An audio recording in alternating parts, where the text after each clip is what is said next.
shimmy, shimmy, yo, shimmy, ya. About to start my day, so I'm rolling up the Zod. Remember all the times they say I wouldn't make it far.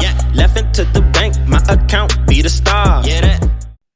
What's up, good people? It's your boy DJTheParkBoy. We're in the building. Welcome to episode 29 of the L.I.M.E show. I got a special guest in the building. You know, I always like bringing special guests through, open up the conversation. You know, get some varying opinions from mine because, you know, not everybody agree with my opinions, but this is my show, and it is based on the shit I want to talk about and how I feel about it. So, you either here with me or you're here to argue with me. Either or, I appreciate it.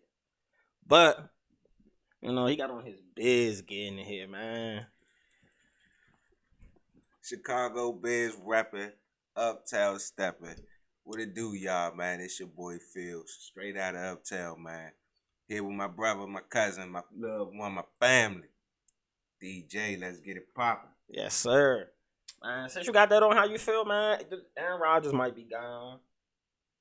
I mean, I might get a chance to actually do something. Honestly and truly, I'm going to be honest about it. We looking all right. We got some new hires in the coaching department. So, with Matt Eberflus, a defensive-minded coach, we should be better this year. I'm going to be honest. I'm looking for Justin Fields to be a better quarterback and our offense to thrive. Darnell Mooney, it's your time to shine. Let's get it, baby. Let's get it. You know what I thought y'all should have did, though? I think I should have went and got an offensive coach and then hired Vic Fangio back. I thought we was going to honestly and truly do the same. Because Vic Fangio is a beast coach in defense. We left a lot of coaches out there that we could have picked up. But they want to go back to the traditional Bears thing with a 3-4 rather than a 4-3. Let you understand that our linebackers is coming. That's why personally and honestly, as a Bears fan, I think that it's time for us to part ways with Khalil Mack. He did what he was supposed to do for us. Mm-hmm. But honestly and truly, it's time for him to go because he's taking up too much of our salary cap and he's getting hurt too much, and we can get more for him.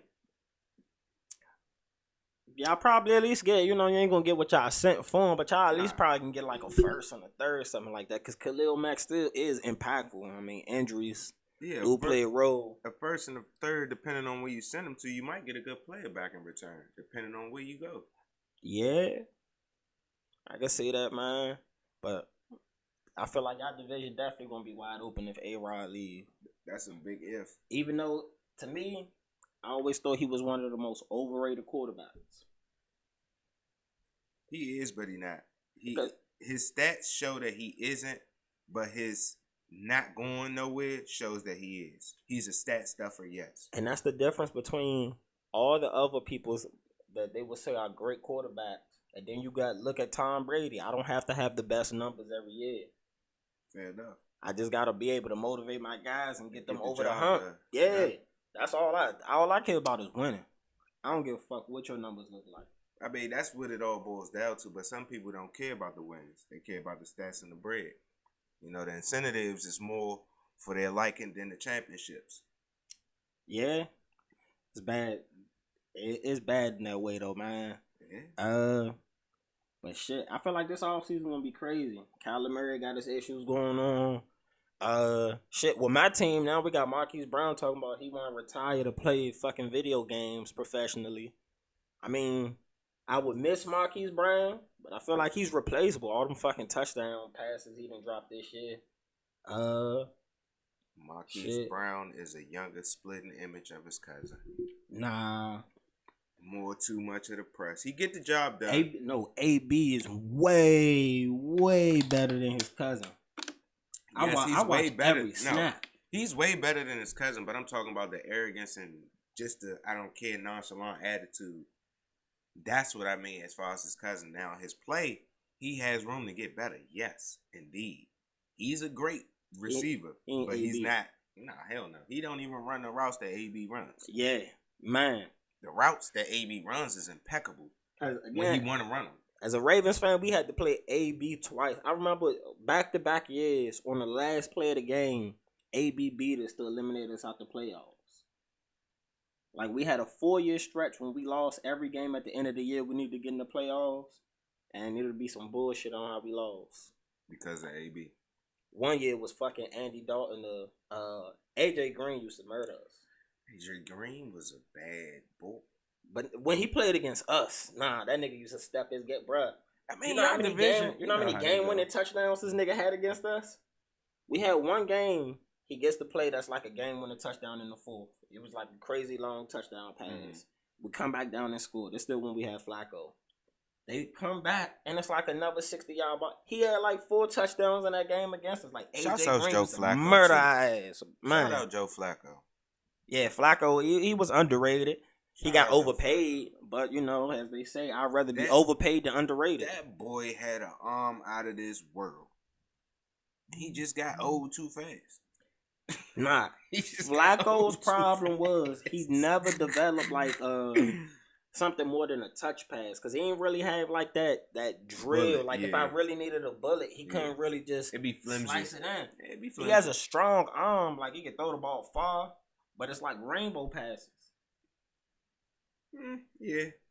That's why he was able to hit what's the name in Denver for the Mile High Miracle because he throw them rainbow ass passes. Nah, you absolutely right. Now that I'm thinking about most of his highlights are definitely like a 5-step drop to a move up in the pocket to a hell of a.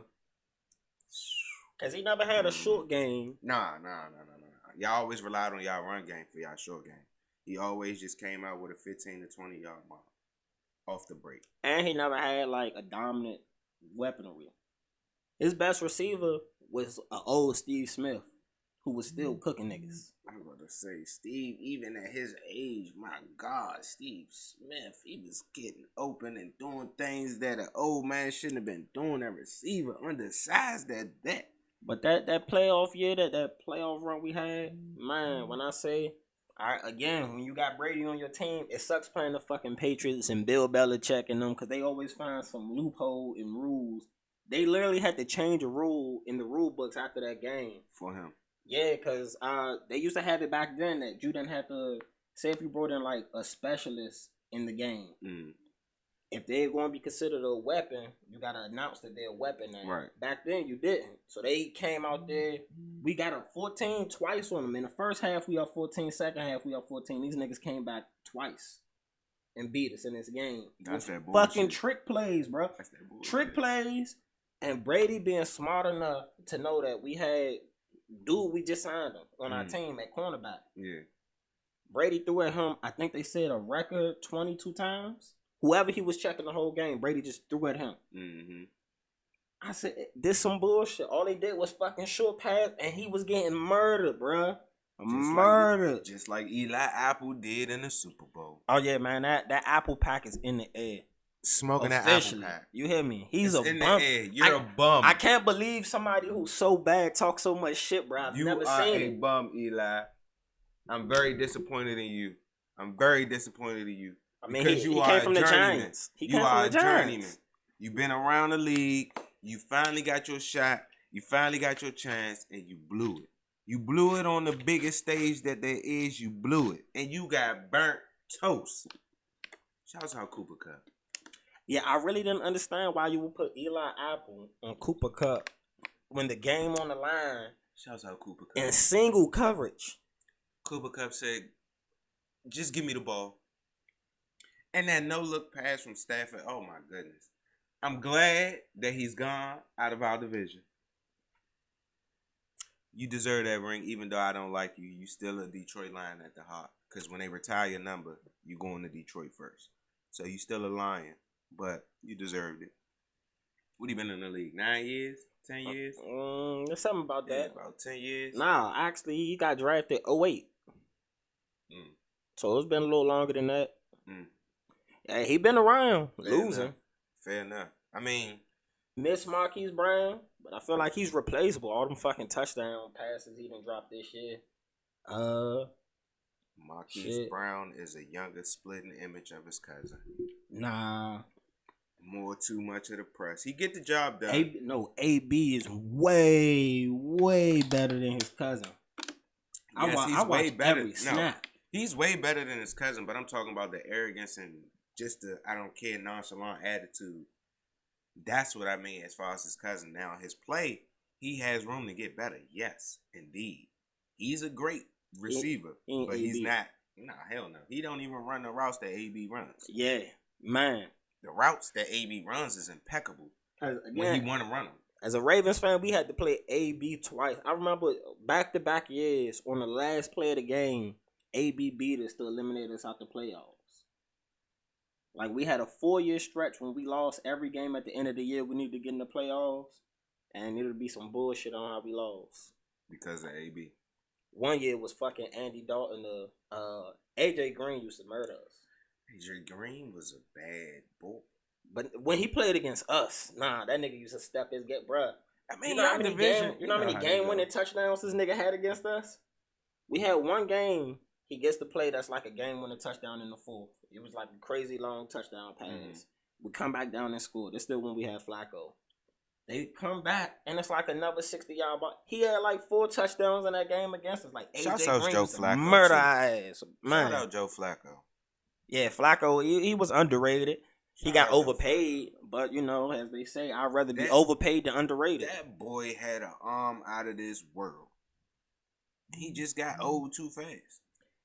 Nah, Flacco's problem was he never developed like something more than a touch pass, because he didn't really have like that drill. Bullet, like if I really needed a bullet, he couldn't really just it'd be flimsy. Slice it in. It'd be flimsy. He has a strong arm, like he can throw the ball far, but it's like rainbow passes.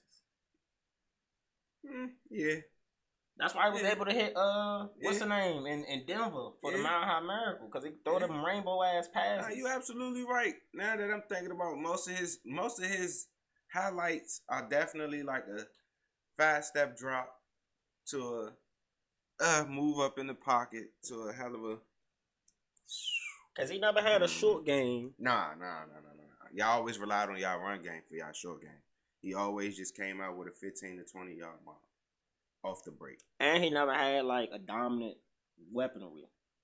His best receiver was an old Steve Smith, who was still cooking niggas. I'm going to say, Steve, even at his age, my God, Steve Smith, he was getting open and doing things that an old man shouldn't have been doing. A receiver undersized at that. But that playoff year, that playoff run we had, man, when I say, again, when you got Brady on your team, it sucks playing the fucking Patriots and Bill Belichick and them, because they always find some loophole in rules. They literally had to change a rule in the rule books after that game. For him. Yeah, because they used to have it back then that you didn't have to, say if you brought in like a specialist in the game, if they're going to be considered a weapon, you got to announce that they're a weapon now. Right. Back then, you didn't. So they came out there. We got up 14 twice on them. In the first half, we up 14. Second half, we up 14. These niggas came back twice and beat us in this game. That's that bullshit. Fucking trick plays, bro. That's that bullshit. Trick plays, and Brady being smart enough to know that we had dude we just signed him on our team at cornerback. Yeah. Brady threw at him, I think they said a record 22 times. Whoever he was checking the whole game, Brady just threw at him. I said, this some bullshit. All they did was fucking short pass, and he was getting murdered, bruh. Murdered. Just like Eli Apple did in the Super Bowl. Oh, yeah, man. That Apple pack is in the air. Smoking that Apple pack. You hear me? He's it's a in bum. The air. You're a bum. I can't believe somebody who's so bad talks so much shit, bro. I've never seen it. You are a bum, Eli. I'm very disappointed in you. I mean, he came from the Giants. You are a journeyman. You've been around the league. You finally got your shot. You finally got your chance, and you blew it. You blew it on the biggest stage that there is. You blew it, and you got burnt toast. Shouts out Cooper Kupp. Yeah, I really didn't understand why you would put Eli Apple on Cooper Kupp when the game on the line. Shouts out Cooper Kupp. In single coverage. Cooper Kupp said, just give me the ball. And that no-look pass from Stafford, oh my goodness. I'm glad that he's gone out of our division. You deserve that ring, even though I don't like you. You still a Detroit Lion at the heart. Because when they retire your number, you going to Detroit first. So you still a Lion, but you deserved it. What you been in the league? 9 years? 10 years? There's something about that. Yeah, about 10 years. Nah, actually, he got drafted 08. So it's been a little longer than that. Yeah, he been around losing. Fair enough. I mean, Detroit, they don't. I ain't even gonna get into Detroit. They don't care about their players. All they want to do is pay one player, give them a lifetime of money, and then just burn them out the gate. That's why Barry Sanders left, Calvin Johnson left. Hey, yeah, they definitely wild how they try to do Calvin Johnson, to take his money towards the end. Oh man, they did that man so dirty, so dirty, so dirty. But yeah, man, you say you've been getting into DJing. How was that going so far, man? Shouts outs to my DJ coach, Jersey the DJ. My man has definitely came through and helped the brother out. I was kind of lost in the sauce at first. I knew as far as the music what I wanted to play, but as far as my setup and my approach at it, I did not know anything, and I'm not scared to say it. But as far as now, price is going up. Ladies and gentlemen, prices are going up. Yeah, yesterday prices ain't today's prices, as they say. Nah. But I mean, how you like it? I mean, you say you got your setup up, how everything going? It's a blessing, to be honest. It's a blessing. I found something that I actually love to do. You know, they always say you got to find something you love to make it your job, make it your hobby, make it your interest. And I finally found that. You know, sports and everything is cool, but I needed something physically for myself to do past sports. I don't play sports no more, so I needed something else. And I love music, so DJing with that, it just passes the time. And then when I'm not doing nothing in the house, I can always go downstairs and scratch a motherfucking record. Hell yeah. So that's all I've been doing in my pastime. Just if I'm not watching sports or helping out doing some work, then I'm basically in the house DJing. You know, I help out with my man with his All World Logistics. Shouts out to them. So if you need any type of around the world hauling, we do it all. You know, tap in All World Logistics. We here too. We do it everything. You know, I'm just giving my black people they love. Made, you know, got that on too. Shouts out to my black bro. But man, DJing is just an open network to meeting new people, having new opportunities, and doing new things in life, bro.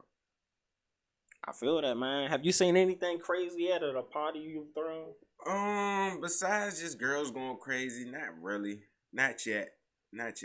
It's just the girls, as long as you play the right music, the girls is going to show what they girls do. And I mean, yeah, that's the key right there. Getting the vibe right inside the party, feeling the party, and keeping the mood going and all that. Yeah, the girls just go crazy. Matter of fact, no, I take that back. I'm about to lie to you. So this past, what was that? I want to say this past weekend. Matter of fact, I threw a party for my girl Danger for her birthday. She had strippers.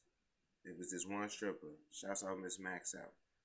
She came in and she showed out. She put a candle in her JJ, my brother, and that thing started spitting fire.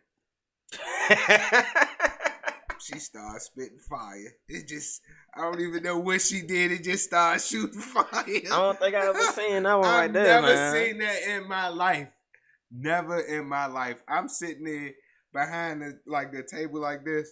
I'm sitting there like, oh my God. Like, it's real life fire just shooting like she a dragon. Hey, man, yeah. I had to take that back. Yeah, she definitely did that. She did her thing, too. She did her thing. Her and her girls did a good set. And, yeah, man, I think I've seen, like, liquid get shot out of the vagina and shit like that. I don't think I've ever seen somebody put a candle in that drink. Bro, me neither. I seen the liquid as well, and I seen a dollar go in the coochie, and she shoot the dollar in the air. But never put a candle and then she shoot the fire towards the I ain't gonna hold you. Putting the money in your pussy might be the nastiest shit in the world. Nah, see, the girl in Baltimore, I was at Norman James. She was laying on her back, I guess. Yeah, she was laying on her back. And you put the dollar right there, like, you know, you put it on top of it and she push it up in the air. Nah, I get that. Nah, I'm just saying, man. Inside? Yeah, that's trifling. Nah, yeah, because they did studies on, like, they investigate the money and shit, and they say in this area alone. Dirty money. Yeah, like cocaine, the drugs and shit they found on the money, just all the other types of shit they found. Money is actually really dirty to be touching. No, that's a fact. But yeah, cause that shit go everywhere. Yeah, it touches so many hands in so much places. It might be on the floor. It might be anywhere. Like, money's trifling. Yeah. But that would be interesting to see. She made the dollar turn into a fucking paper plane and shit. Hey, if she could do that, shouts outs to you. Them some strong coochie muscles. You have something that the world needs to be known about. For sure. Hey, I remember one time I had booked this script and shit. Mm-hmm. And like people think it's crazy, but you go to strip clubs, women like to talk. Like most people, most niggas who go to strip clubs, they probably in there just to go trick, spend money and shit like that. I like talking to the strippers because a lot of strippers got interesting stories and shit. Yeah, conversation is everything. Or like, yeah, man, like that's a whole different story. But yeah, so yeah, I ended up booking this stripper and shit, and out in Silver Spring, inside this big ass apartment building, dude runs a strip club outside of an apartment building. That's common now. But at the time, probably wasn't. No, I'm talking about how popping this nigga spot was. Like, he's running motherfuckers in and out. Niggas is in that thing paying for pussy. The thing that was cool for that night was shawty that invited me to the little private little strip party and shit. Mm. She actually gave me money to throw at the strippers. Oh, that's what's up. Yeah, man, strippers are, good people. I met a stripper out Vegas and shit, and she was telling us how she would traveled the world in the Air Force, and then she was like, I always like dancing, so I just came out. I moved out to Vegas after the Army and after the Air Force, and just started stripping. Yeah, I was like, man, make that money. Yeah, because she said she make way more money doing dancing naked than she do at like doing like ballets and shit like that. Because she said she was like a trained dancer from. I know a couple trained dancers, but I know a couple strippers too. Shouts out to the strippers and the trained dancers. Yeah, no, boy. Hey, that man, I definitely grew up with a girl around my neighborhood and shit. Shout out to you. She strip at Stadium. She makes that fucking bag, bruh. Nah, they making buku, bruh. Yeah, man. Hey, you was telling me it's some dude on TikTok. You said he. Oh yeah, y'all better be careful. All y'all girls out there that's doing all that stripping. It's a nigga on TikTok that's getting paid like $60K a year to snitch on y'all. So y'all better be careful. It's some wild dude. Let me see if I found his name. I forgot his name. Yeah, I don't know if y'all ever heard though. If you telling somebody to the IRS would. Excuse me. The IRS will actually give you money to tell on people. Because they want to get the tax money. So if they could go press somebody for some tax money, they're going to get you a reward. So it's a guy on TikTok who's been following all these strippers and shit like that. He found out they cheating on their taxes. He report their ass. And right now he said he's making $60,000 a month from the government telling on strippers. Hey, like that's a crazy story to me.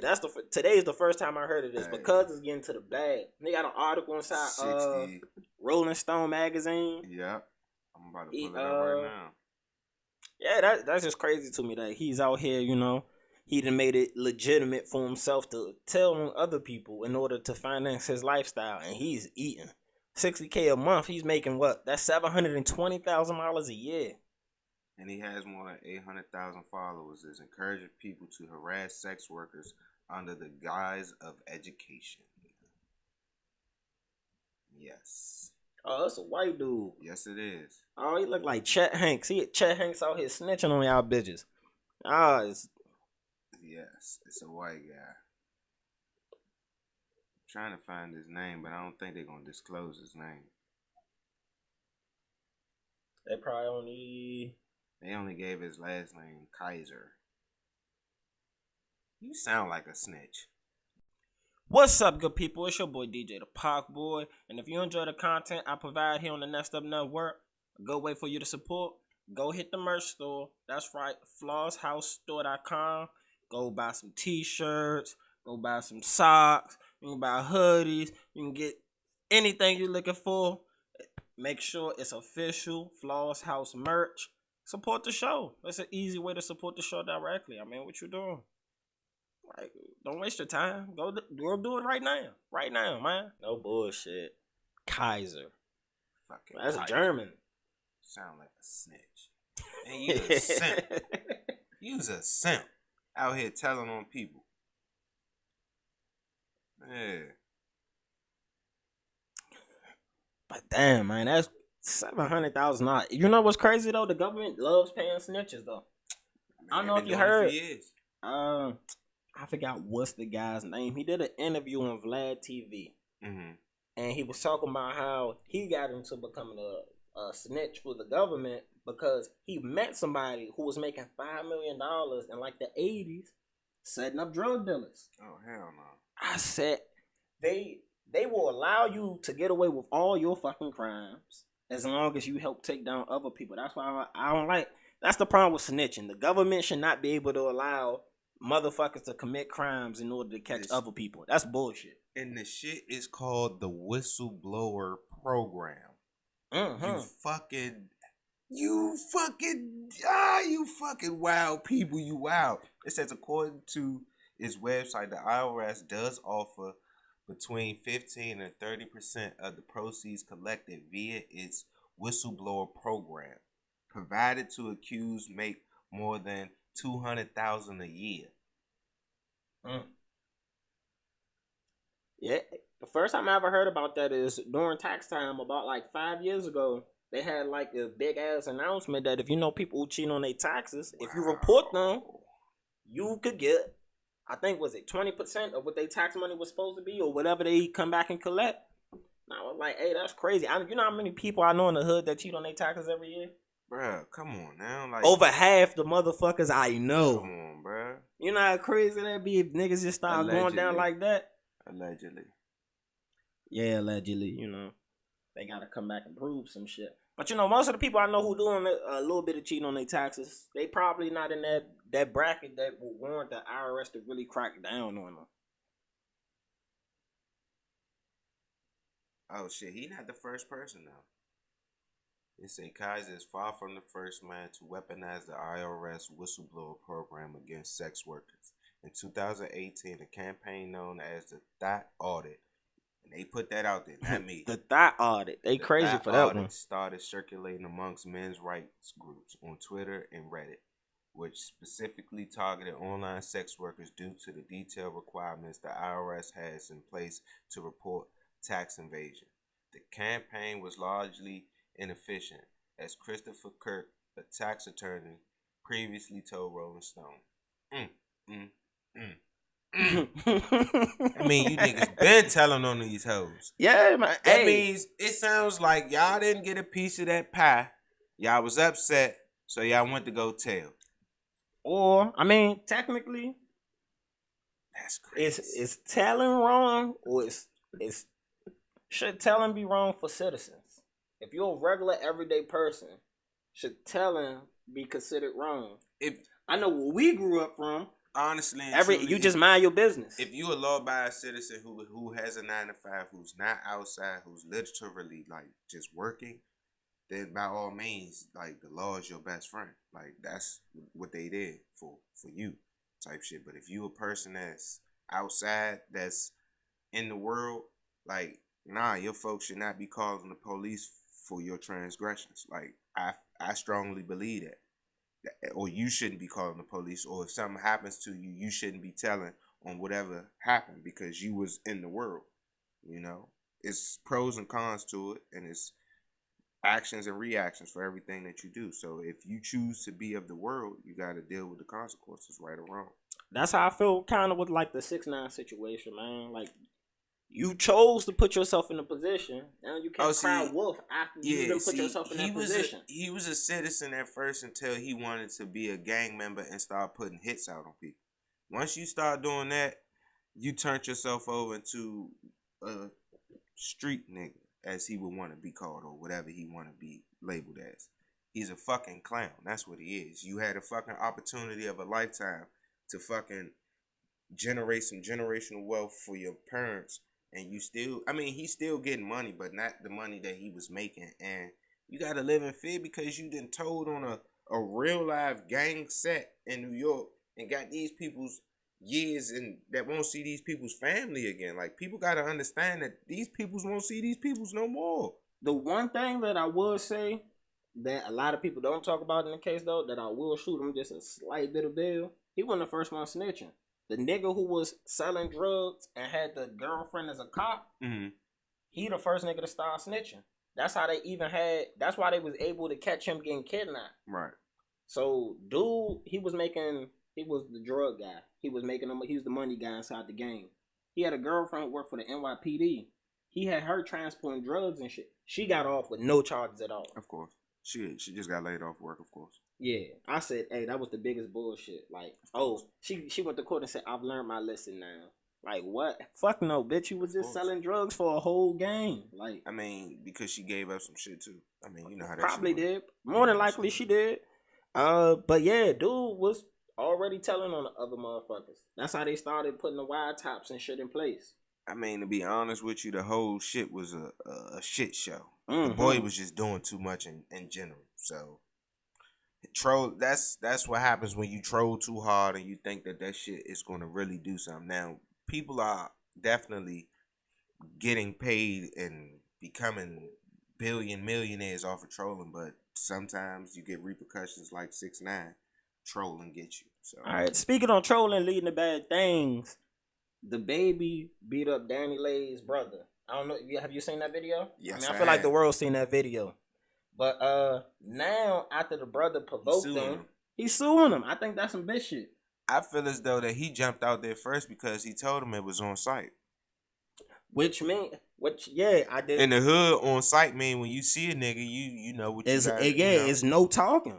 It's no explaining, because if you want to explain yourself or calm something down, you do that shit with the same energy that you came out there. Like, when I see you was on site, you need to have the same energy to try to mitigate that shit if you really don't want to be on site. That's a fact. But this nigga, I just think that's some wild clown shit. Like, you can't provoke somebody. Stole the shit out his ass too. He definitely did. If I was the baby needs to stop swinging on people though. He's the money man. At the end of the day, and it boils back to this, and it goes like this. I'm glad that you said the money man, because you could say the same thing for the King Von situation. You protect the money. You do at all costs. You protect the money. Like, if you never let the money out here. If someone of your camp is the money, you never let the money out here do something of that drastic to where as though that happened. Rest in peace, King Von. Yeah, because a lot of motherfuckers glorify being a shooter, but shooters be broke as shit. Depending on the camp, yes. Yeah. Most shooters are broke. They be broke. Like, crazy. Yes. Niggas be catching bodies and got no money for lawyers. That be ass backwards. Definitely ass backwards. You gotta invest into a lawyer system. But yeah, man, with the baby, I don't think he should be out here, swinging on anybody anymore. Because, everybody, I mean, if you're smart enough to know that, hey, this guy generates millions of dollars a year, we don't want him to stop making millions of dollars a year, because it can feed a lot of motherfuckers. It feeds a lot of motherfuckers. He feeds a whole herd of people. So, and you come from North Carolina, so you already know that you're a tight-knit family person. So when you got the bag, you move most of your family, so they got the bag as well. You are the money. Do not be out here hurting yourself to try to prove a point that you're a gangster. You don't have to do that. You already caught your bodies.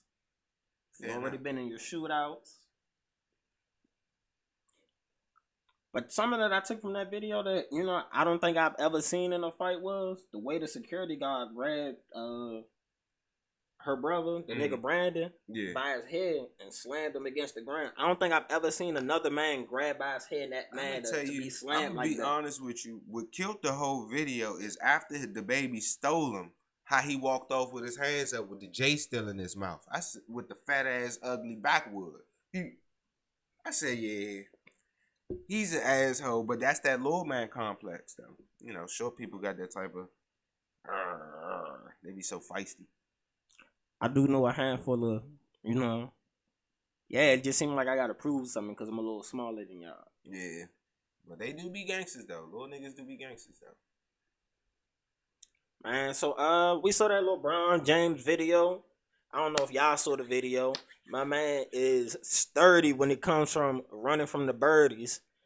I don't know if y'all saw it or not, but some girls are behind LeBron trying to get his attention. So he proceeds to run down the escalator that's going up, and they try to chase him in heels, and it doesn't go as planned. LeBron, you are a smart man. Smart man. Protect the brand. Do not let no hussies fuck up the brand. Cause I feel like trying to get him for too long, bro. I feel like if he's out here doing anything, it's with super select, like high level type of celebrities. You know what I'm saying? Man, they signed like the way Rihanna was kind of throwing it at LeBron. Man, they is signing consent forms out here, bro. If you want to mess with LeBron James, you got to sign a consent. And it's very rare that you will see if you see him trying to mess with somebody. That's a fact. I mean, Savannah, look at Savannah. He ain't really got to leave Savannah, man. Savannah look good as a mom. Yeah, not only that, she holds it the fuck down. They've been together forever. Since high school. Hey, yeah, that... Some women know how to hold it the fuck down. That's what you call staying together and leveling up. She stayed by that man's side the whole way. She ain't defer.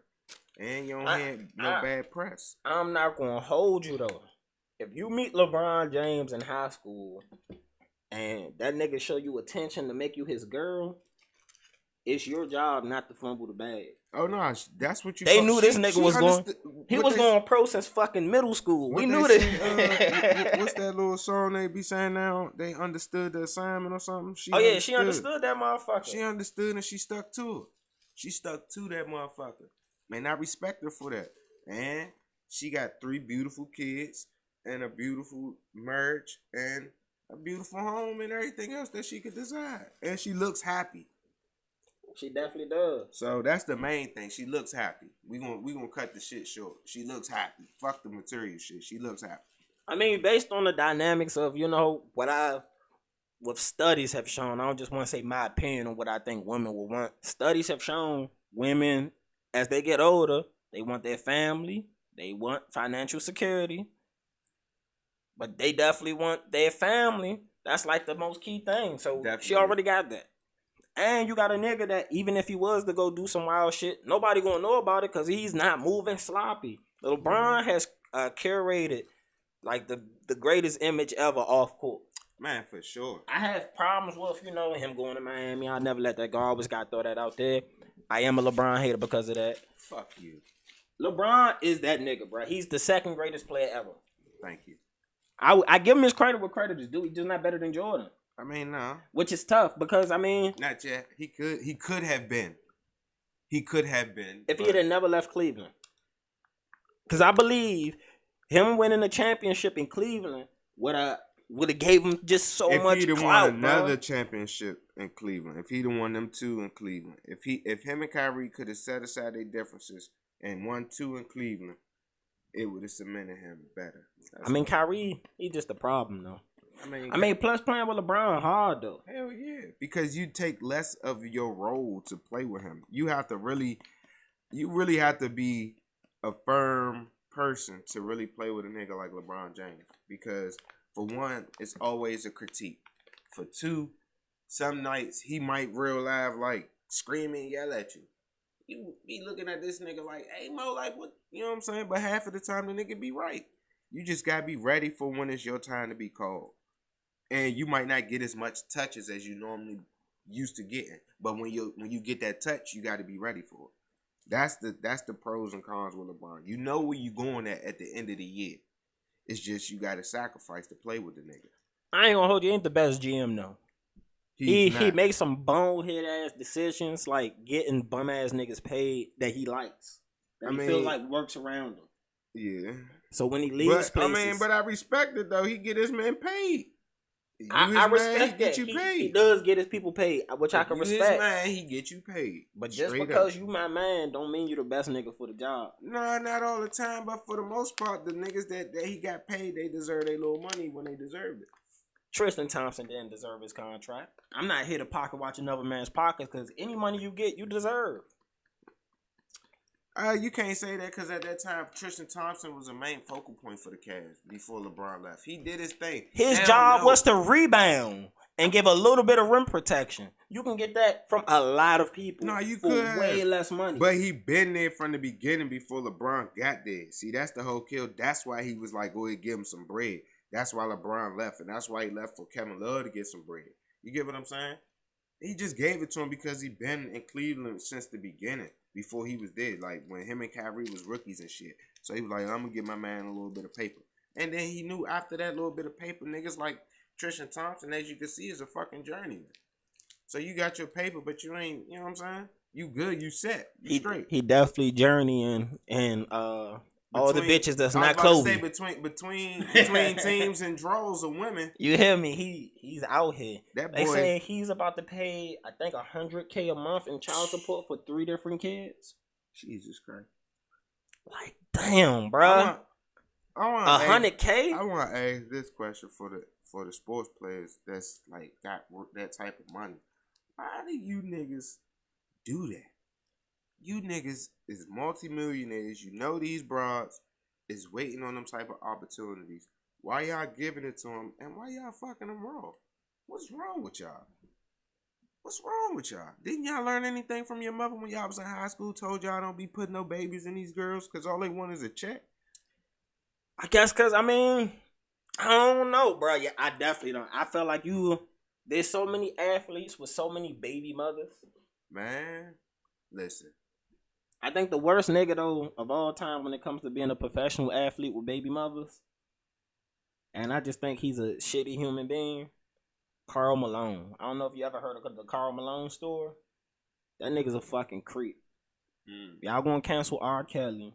Cancel fucking Karl Malone. Yeah, because he got child by an underage girl. She was like, what, 16, I think? Or something No, like that. she was 13 and he was 19 on his way to going to play professional basketball. And then he offered them first of all, he admitted to the pregnancy and all that shit because he gave them a one-time payment after she took him to court for child support.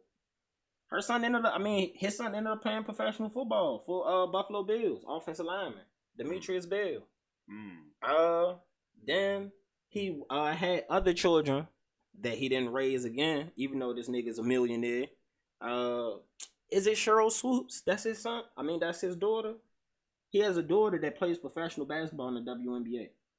Jeez. I don't know if it was Cheryl Swoops or not, but he never went to visit her until she was a professional player playing in the All-Star game. Oh, wow. I think I seen that. Matter of fact, I think I did see that. The only children he decided to raise was the ones that he had with his wife. All his other kids, he would not see them. He'd act like they didn't exist. Is his wife white? Nah. Oh. He looked like he's supposed to have a white wife. But the fact that nigga got a 13-year-old pregnant, I was like, hey, that's crazy. How nobody ever brought that shit up for Karl Malone? He just skate by with that? Because in that time, in that era, they let that shit slide back then. And it's not saying that was right or cool or just, but that's just how time was in that era. Like, to be honest, like, some of our folks back then was out of age messing with some of the men they was messing with. They definitely was, because, I mean, I definitely knew a lot of girls who used to take pride in, I talked to this older boy, like, bitch, you in motherfucking middle school. What you doing talking to cuz right here? Thinking they got all the sense while be popular. That's all. You know how that shit went in school. Girls in middle school want to talk to ninth graders, and then once you get to ninth grade, you want to talk to 10th, 11th, or even 12th graders. That's how it was. Girls want to be a part of the in crowd. You know, so that's how that shit went. Hey, man. Shout out to fucking LeBron, because he ain't got none of that bullshit on his name outside of that, Shout out to LeBron James, the best player in the world. He could say 2, I would say 1, and we gonna do it like that. You really think LeBron is better than Jordan? Bar for bar. Bar for bar, honestly and truly, I'm not gonna say that because I know what Jordan did and what he was for the NBA. LeBron is a bigger face than Jordan right now. But yes, because LeBron James made $1 billion while playing basketball. I get that, but Jordan became we also got to put it in perspective to inflation and how money in general has grown since the tech bubble. I was gonna say before 2000 and after 2000, it's a lot different amount of money for motherfuckers to make. It's even the same way in rap. Niggas 10 years ago is not making the money niggas is making today. Sure. I would say this though. Michael Jordan changed the way how we look at basketball shoes. Period. Because we never once looked at basketball shoes the way we looked at them until Michael Jordan put them things out there. Yeah. Now, basketball shoes was always worn. You know, we always had them. But once Mike really started that thing up, he changed the face. So, and then his game alone, Mike is a bad man. We not going to take that. But LeBron James right now is just... I never heard of a nigga getting killed over his LeBrons. Nah, you would never hear a nigga getting killed over his LeBrons because LeBron James' shoe itself is trash. his older models are good. His newer shoe is trash. I think LeBron had one pair of shoes that I ever wanted from his, and the one time I was gonna go get them motherfuckers, bro. No. And this is like when I was in high school, so that's over 10 years ago. No, it's like 2. We about to find out for you. I think it's like the LeBron Fulls. I think it's those jeans. Those are the best ones. It's like 2 of them. But yeah, man, Mike. He's just Michael Jordan. I mean, bro. Mike is Mike. I mean, everybody wanted to be like he Mike. led the league in scoring every year except like 4 that he played. The boy's a beast. Nah, Mike a bad man. But LeBron is right behind him though. Right behind him. Rest in peace, Kobe. Kobe was a bad man too. I had to wait till he retired to respect Kobe though. Personally. I ain't wait till he died. I had to wait till he retired. I ain't really like Kobe too much. I respect this game, but I ain't like him. Kobe was my second favorite player all time. All time? My first favorite player, Gilbert. Gilbert? Killer.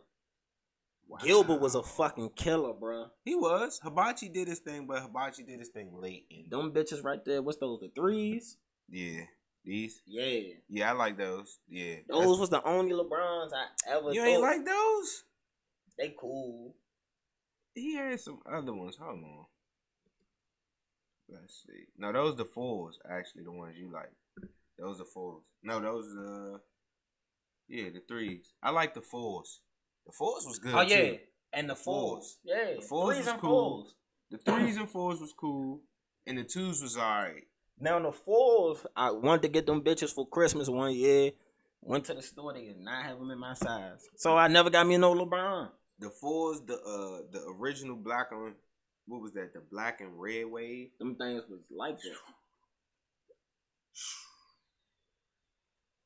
Yeah. You know exactly what I'm talking about. Then they came out with the Jinx in white. Those was cool, but them black and red Jinx, them things was. And then he had the splash when he did the South Beaches, but I ain't like those. Mm-hmm. I had these, the 11s, horrible shoe. Horrible shoe. That 11, horrible shoe. Horrible. I don't like his shoes though. Yeah, Jordan just shit on everybody else's shoes, man. Yeah, for sure. Like hands down. Kanye West came with the Yeezy. Yeah. Yeezy jumped over the jump, man. Not yet. Yeezy jumped over the jump, man. Like Jordan does so much money. You know how much money he makes in shoes a year? Jordan makes more money in resales than he does in the shoe. The resale alone, like Jordan is just cemented in shoes. Period. Like we ain't even got to talk about Jordan for real. But Jordan, Yeezy is coming. Jordan Yeezy for not real. that far behind. He for real is the GOAT with that shit, bro. When it comes to the he orchestrated. He made Nike for sure, and Gatorade. Yeah, made Nike and Gatorade. Nike more so though. Gatorade was out for a while. Colleges was already using Gatorade. But until Mike got up on that commercial and you seen that thing dripping off of him and Mike was on there, Gatorade wasn't selling. Gatorade was where it was at. What you say? With the colleges. Yeah, but if I already got college football contracts, I'm winning. Not necessarily. You know when you know, it is? Yes, but when you know you can get bigger and you could do bigger, you can want make this to. a worldwide. You want to. You get the best player at the time in the world. You get Michael Jordan to sponsor it. I ain't gonna knock that. I feel you. If you got a chance to make it bigger, you might as well go ahead and do it. Bigger the better. But yeah, man, Gilbert, killer, man.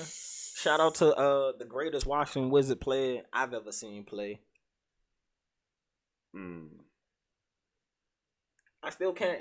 Hearing the way that the story played out to the gun situation, that shit is crazy that he got kicked out the league for that shit. Gilbert knew better, man. They already was on Gilbert. See, the thing is, Gilbert already was on a thin line. They was waiting for Gilbert from the beginning just to do some dumb shit. And that's what happened. They already felt like they was giving him too much money. And they still had to pay him, but it just was like... Shit, he actually took a discount. I know. Could have got a max.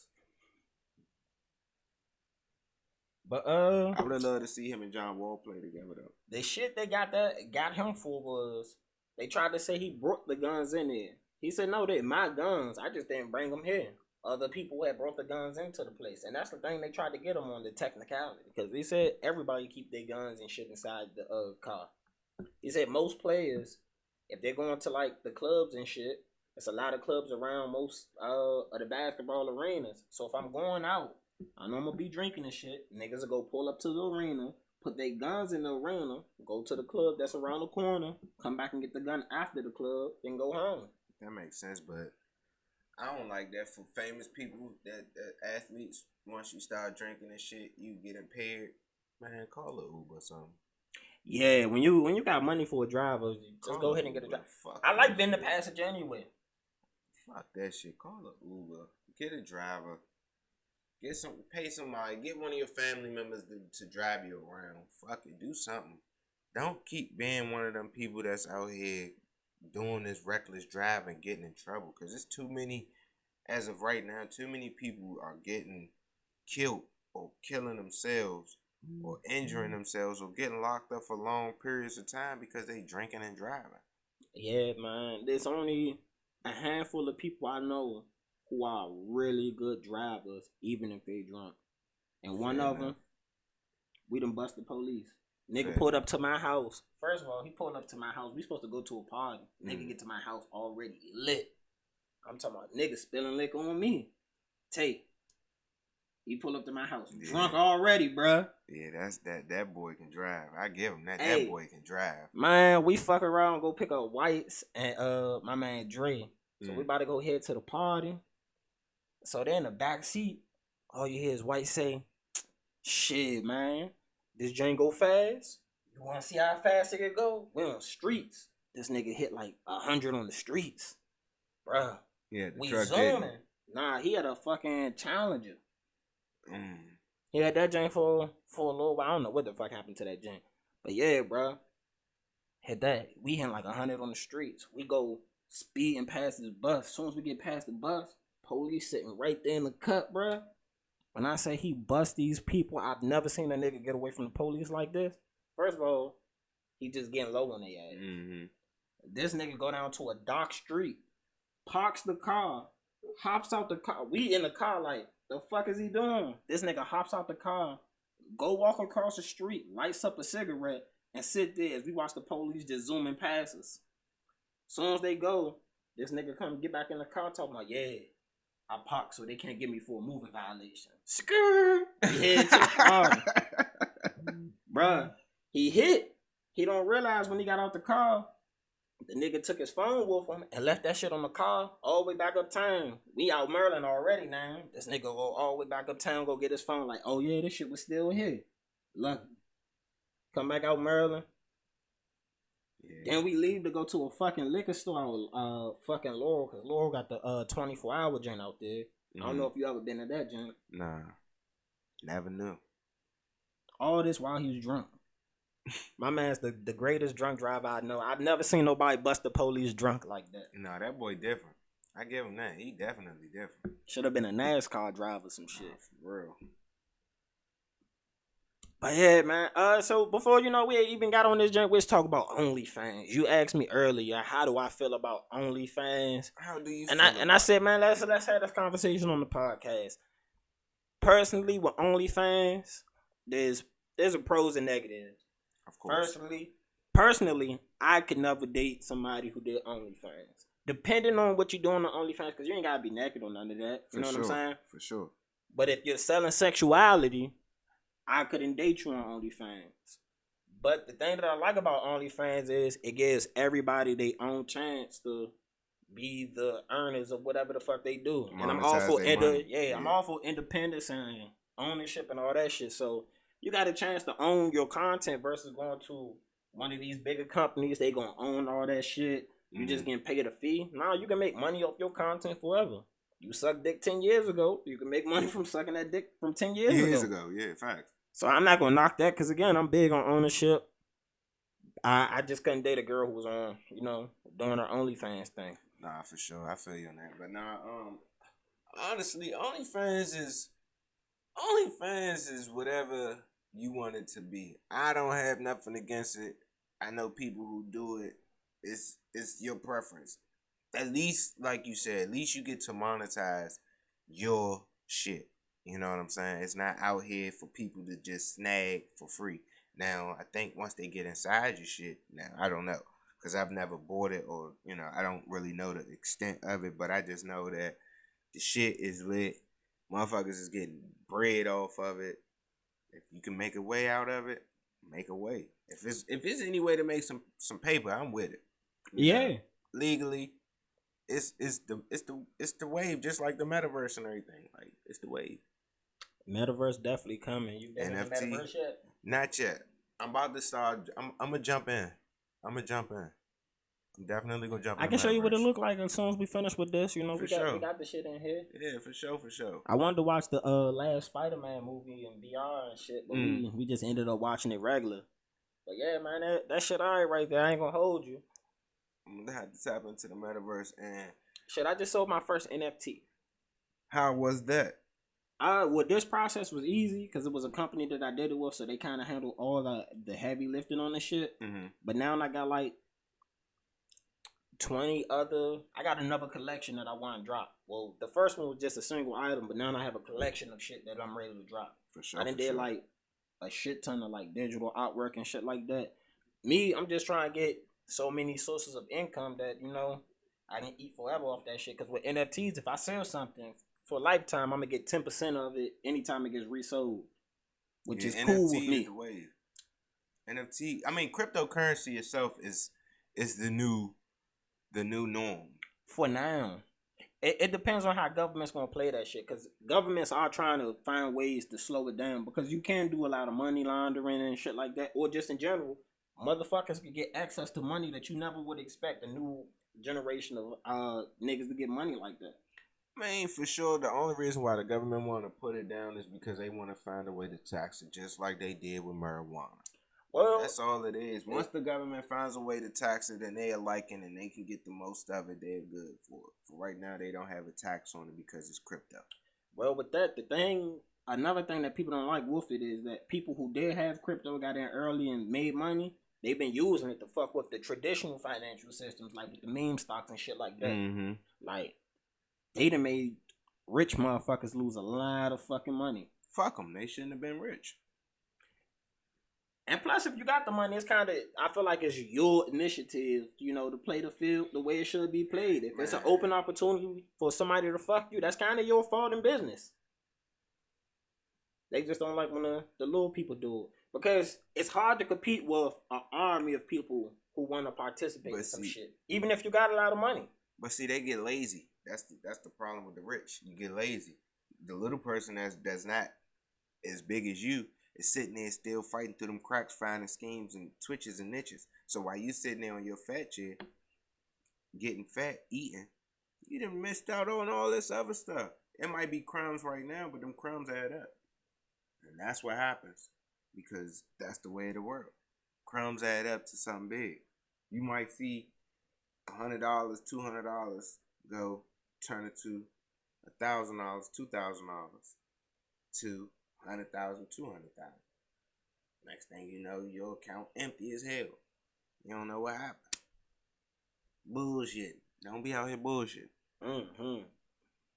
Man, talking about bullshit.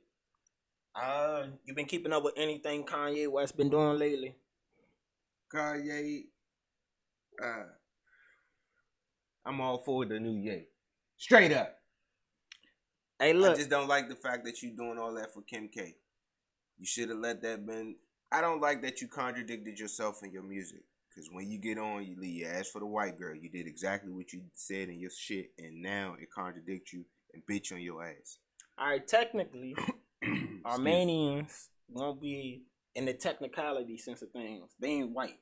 I mean, they ain't white, but she moves like a white person. I would say that's more so because you grew up around rich motherfuckers. I mean, she gave me that little preppy. I'm gonna say this type feel when she speaks and shit. You knew what you were getting yourself into from the beginning of messing with her. When he first met her, she was still married to Chris Humphries. When he first met her, she said it in an interview. She said, when I first met Ye and I think they was at an awards show or something. They was at a place they met or whatever. They was at a little dinner place, whatever. I don't know. Don't quote me on it. But I know they went somewhere and they was at a formal setting. And she had a ring on. He just kept looking at her ring, she said. Like she just, and then after that, she was divorced. Like 3 days later, the fastest divorce in history. Yeah, that was crazy. And then next thing you know, what she was messing with, the Yaster, the Jägermeister. All right, man, but I can also look at it from that. Just because your relationship with somebody else failed, don't mean our relationship or connection going to be the same as any other connection. Nah, that's a fact. Every entity and every form of life has its different, X's and O's and ties of knots. So they're not, and they X's and O's didn't match up. His and hers did at the time. Because I've never heard any rumors of her cheating on. Well, Kanye said that she, was fucking with Meek Mill. That's a whole different conversation. But other than that, I don't think I know too many situations she been labeled as a cheater. I haven't heard too much. I haven't heard nothing. But who knows and who's to say? Let me see if she. For sure. Yeah. But I fuck with Ye. Kanye, and he back to rapping. Kanye to me just been on some. He's like on that teenage level for the beat. You know what I'm saying? Honestly. For him to come out with some of the shit he just said. Now I ain't gonna hold you. I definitely will laugh at a joke. I laugh at any fucking joke. I don't care how fucked up the joke is. If the shit's funny, I'm gonna laugh. Yeah. After the laugh, I always say, man, we can talk about that shit. We can have an actual grown-up conversation. Right. Because the shit with the Jody shit, him saying, nah, I'm gonna handle Pete Davis and myself, that shit was funny. It definitely was. That was funny. But see, it's toxic as shit because if Kim was my daughter, I'd have been beating Kanye ass already. But Kim and all of them put themselves in them type of positions already. So it's like, even though I feel you, I'm with you 100%. Because I wouldn't even see whole kill is if I was her father, that shit wouldn't even be, you know what I'm saying? If she had a father in her life, not even if I was. If she had her father figure this, rather than this nigga trying to dress up like a bitch and do some other wild stuff, no disrespect, you know what I'm saying? That's, he finally found himself. I ain't gonna sit right here and do it like that. For those purposes, I don't want nobody to try to bash me on that but I'm just saying, if he would have been in her life more so in the sense of being a father. I just realized what the fuck you said, then bro. it would have been a different story. Hey, you burnt up. I had to remember because, it's for a fact though, but I had to remember because you don't want, disrespect nobody. So I don't want to say it like that. Yeah, I get what you're saying, bro. But I thought you were referring to like Kanye, the way he be dressed. Because Kanye definitely dress weird sometimes. Kanye's weird, bro. He been weird. That nigga just weird. He been weird for a long time. He just expresses himself through his clothes and them weird ass clothes the whole time. It's just like the shit that he wears, like homeless people outfits. So, did you hear what happened at the Super Bowl? Mm-mm. So you know who Judd Apatow is? The director? Nah. They did like Superbad. Anything that got like Seth Rogen. Okay, James Franco, yeah, all of them. That's the person who do the director for that shit. Okay, yeah, cool. So he sitting behind Kanye, and Kanye say him and his man talking because Kanye wore that hot ass mask to the Super Bowl. Yeah. And Kanye tapped his man and say, "Hey, I'm hot and sweaty in this joint. Like, I want to take it off, but I wore it, so I gotta commit to it." So his man like, "Yeah, you gotta commit to that shit." So Kanye was like, "You think at halftime would be cool for me to take it off?" His man gonna tell his ass, "Nah, keep that shit on. I told you where the context, but you don't listen to me." Like, he's literally gonna sit there, hide his shit. I can't see. That shit got like fucking 40 small ass holes on it. Just to prove a point. Yeah, man, Kanye different. Yeah, wild nigga. But yeah, man, I just think it's wrong, bro. Cause it was a text combo that I saw that I started my yesterday podcast off of. Yeah, cause these things about to come back to back right now. But it was a girl who had hit up her nigga, and she was like, well, her ex nigga. She was like, "I see your little girlfriend don't have a Snapchat no more." His response to her was, she liked to fight. And then the second drink was, why you even wasting your data and some shit like that? Right. Her response to him was, well, you left me to be with her, and now she left you. How that? Now you look stupid. Ooh. That nigga said, nah, you 220 now. You can't fit your heels. Them James wobble when you put them on. Lord. Damn, big homie. But the shit made me think of a girl that I used to talk to, like after we was done and shit. She used to do to me stalkerish type shit, and that's the behavior Kanye giving me now. You care too much about somebody that I talk to that's new. Fair enough. Like I don't say shit about none of your bitches you been out here with. You was just out here fucking a little junkie. And I don't mean that if y'all offended by that, you know what? As I like to say, if I call you a junkie, I have junkies in my family. I have no people who are junkies. Niggas that I hang with on the block are junkies. They don't realize that heroin, them pills, the lean, all that shit is junkie behavior. Oh man. That's a whole nother conversation for a whole nother time that they don't even want to get into. You know what I'm saying? Cause that'll hurt people's feelings. Cause niggas love jamming. Man. Man. I don't know where that word originally came from. But okay, cool. But yeah, man, he just give me stalker behavior. Because if you know what I'm saying? For instance, this girl that I used to talk to, the shit was done. We haven't talked for like a year. But I know her friend. Mm-hmm. I'm cool as shit with her friend. Mm-hmm. So one day we just talking, and her friend just comes out, and she's like, "Oh, you still talking to such and such?" She mentioned a girl I never mentioned to her.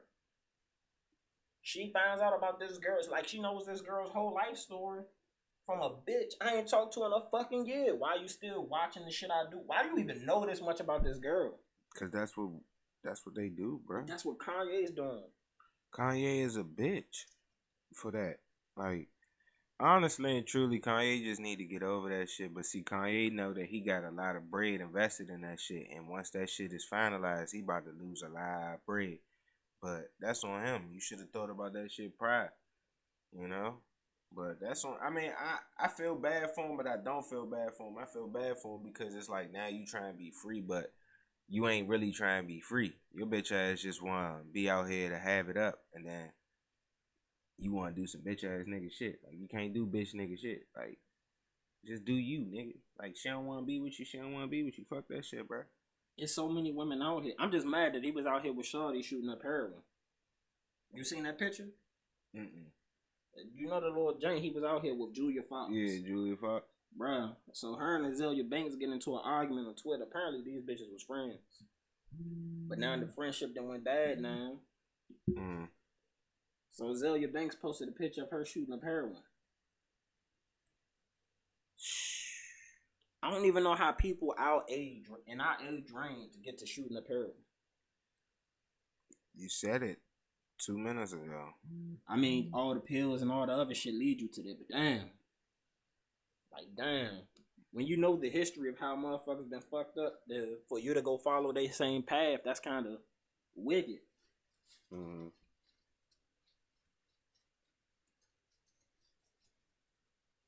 It's wicked because of the fact of the matter that you're a grown man stalking a bride.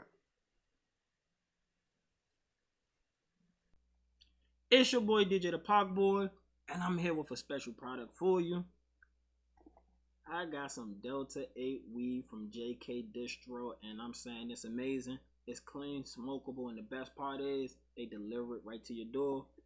Because of the 2018 Farm Bill, it's now legal for them to have Delta 8 weed sent through the mail. That's right.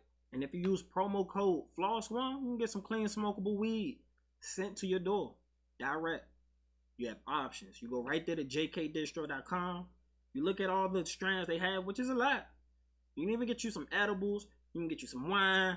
Anything in between you can think of. You put in promo code FLOSS1, you're going to save you 20%. So go ahead, hop on that now. Make sure it's in the description. And just like that, man, we had to take a quick intermission, but we back. So we got some more topics to hit on. I don't know. Well, let me pull this up here on this computer because it'd probably be much easier for us to, analyze this little map. But for people who don't know, every year Pornhub drops like they analytics to the shit people view. And they drop it all by state. So we got the map pulled up here on the screen. Matter of fact, I can let some of y'all see this here. This some wicked shit right here.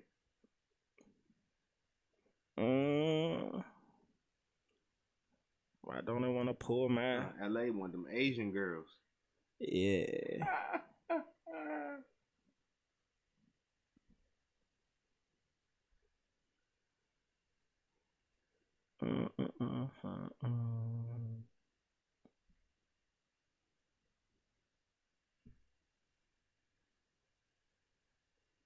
Damn, it made the map big.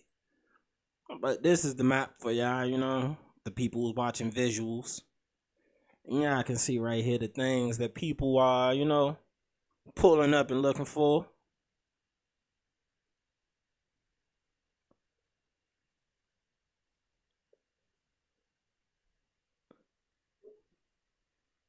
But yeah, man. Hey, What's your take from just this right here? Hey, Maryland. Y'all need to stop what y'all doing.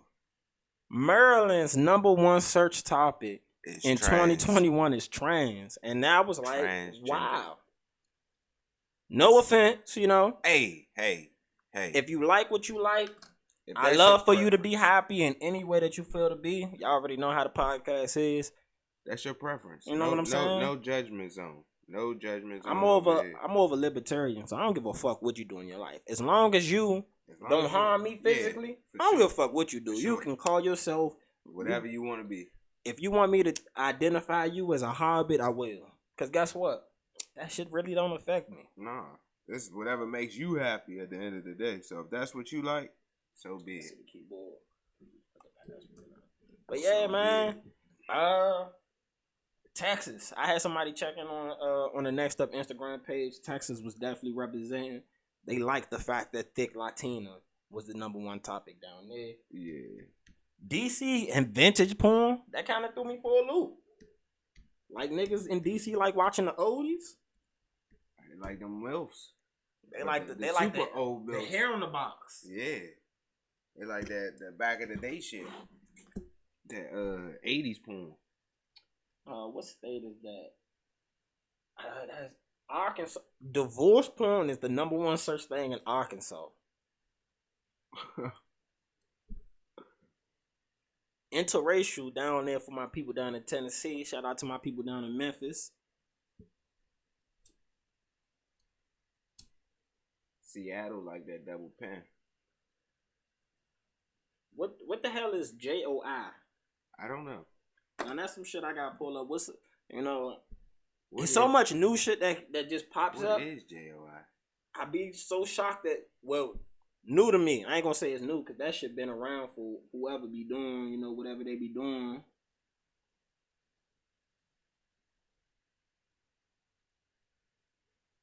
Rhode Island said they like that rim job. So JOI stands for, according to Urban Dictionary, jerk off instructions.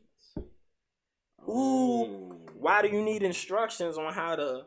Maybe the ladies want to see how they want to please their man. You know what I'm saying? I got a country uncle who used to always say this. You know what my country uncle used to say, bro?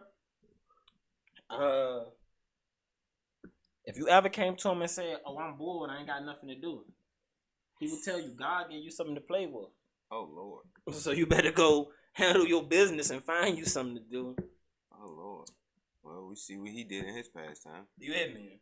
I mean, shit, you down in the country. You know what I mean? It ain't lifestyle down there is just so much different. Yeah, it definitely is. It's dry as shit. And I ain't realized that till I went to college down in Memphis, and I was like, man, this shit is like culture shock. Like y'all, everybody drives. Like y'all bus line don't run like the way we do. Like I'm used to, I could just hop on the bus, get on the metro, be on the train, be here and there. But nah, that shit don't move like that down there. Nah, that shit move worse than Maryland's. Shit, but now that I'm getting old, I'm thinking about moving out to the south. Me and my girl looking at land and shit. Word. That's the best thing to do. Get some land. We trying to grow our own food and all that. Man, honestly, the way the world is working right now with a shortage on everything, go buy you some chickens, some cows, some seeds, plant you some things, get you some land, some acres, and go ahead on and do your thing, bro. I ain't mad at you. Hold on, New York. I just realized New York like foot jobs. Oh, wow. They definitely like them. Minnesota likes lesbian yoga. What state is that? That's beside Minnesota and beside the Dakotas. My That's not geographical Indiana. skills is not up to par, ladies and gentlemen, so you will have to excuse me on that part. But somebody like cartoon porn. Oh wow. There's a couple places down there. You got some BBW love. Moaning. That's a top search topic, and I believe that's not Wyoming. Is that Wyoming? That might be Wyoming right there. No, Wyoming is. Oh, they like the anal cream pie. Oh wow. Of course, Utah will have Mormon porn. What the fuck is Mormon porn? Oh wow. Do they pull out the magic draws in the Mormon porn? You know what I'm saying? Mormon porn. Well, hey, if they like it, I love it. Goddamn it, fuck it. That's how I feel about it. What the fuck is tribbing? I was about to ask the same thing. I read that. Now they down in the Carolinas a little wild. You hear me?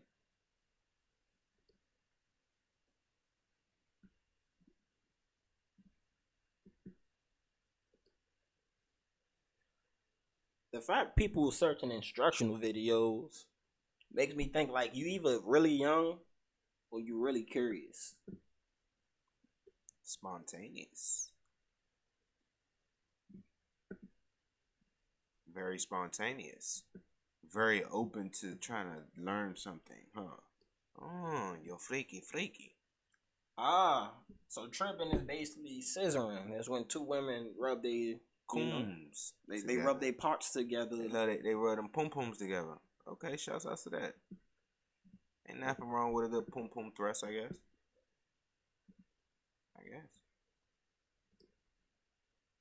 I don't know. Cougars. Shouts outs to the Cougars. Hey, Louisiana gets straight to it. They search naked women. Hey. Hey. They get straight to it, man.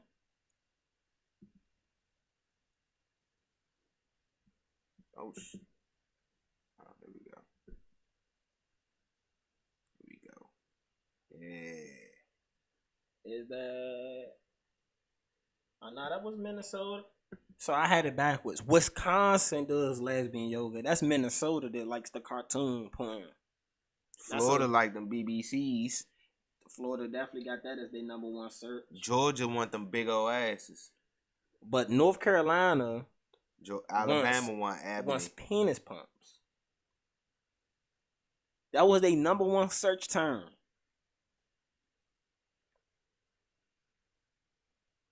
That's just, outside of my wheelhouse. Arkansas say they want the divorce. And Oklahoma say they want the natural titties. Mm-hmm. New Mexico say they want that deep throat.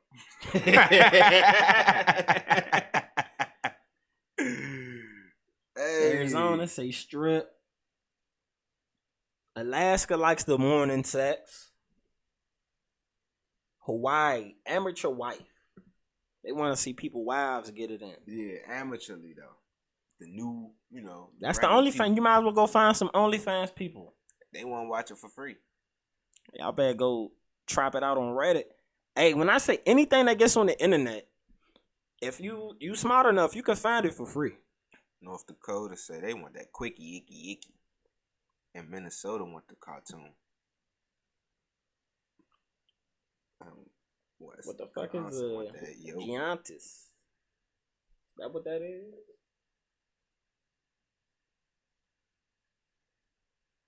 It's some crazy shit over here, y'all. They want quickies, sex dolls. That Idaho, they into the Amazon women. They like them big. Gigantic. They want the big ones. They want that big girl. I don't mind climbing no tree. That's just never really. If the tree worth climbing, then climb it, baby. You know what I'm saying? I've never mind climbing a tree. Ain't too many women I dated that's been much taller than me though. No, me neither. No, I can't see myself. I haven't seen myself dating someone. Can't say I haven't. No, I haven't. No. So man, Mary J. Blige, she came out and said, you know, she's paying $30,000 a month in alimony. Good God Almighty. She said because of her payments to alimony, it ended up, you know, draining her financially, and she didn't even have money to pay rent. Good gracious.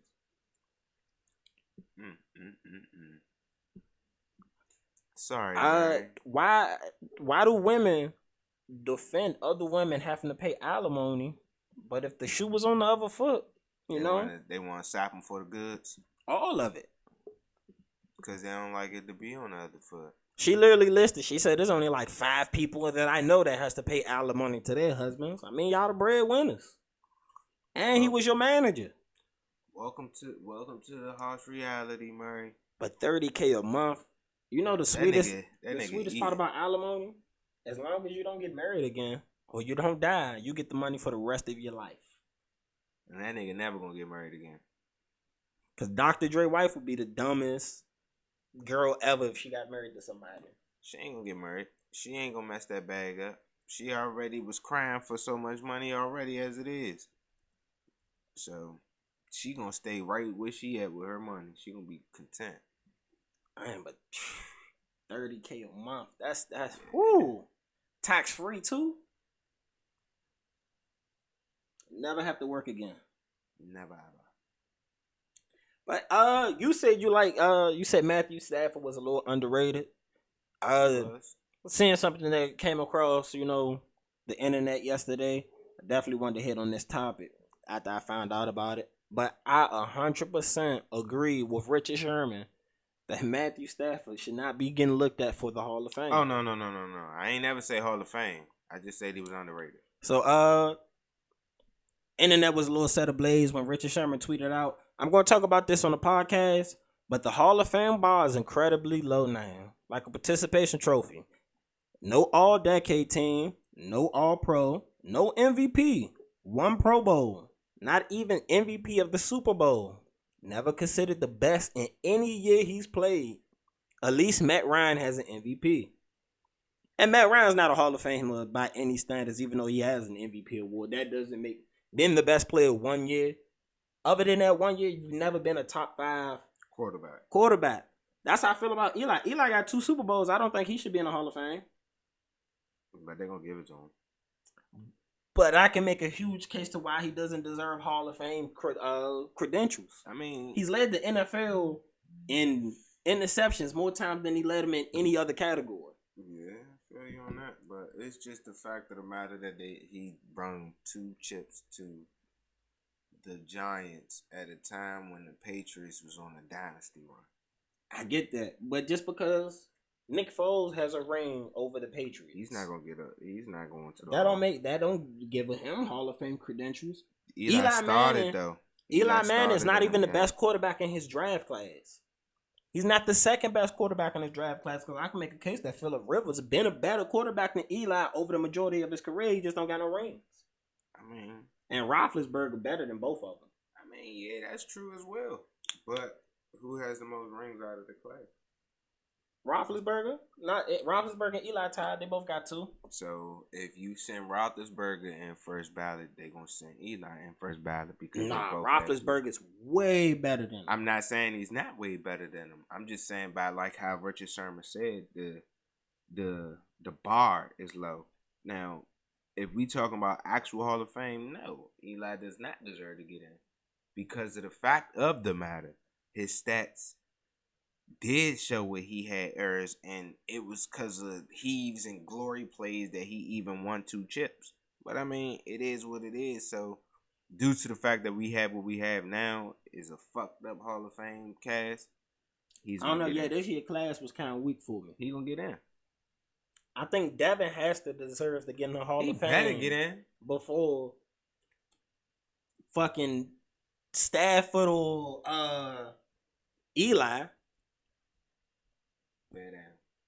I think him and Dante Hall both should be in the Hall of Fame. No, they both changed the game for the punt and kick return.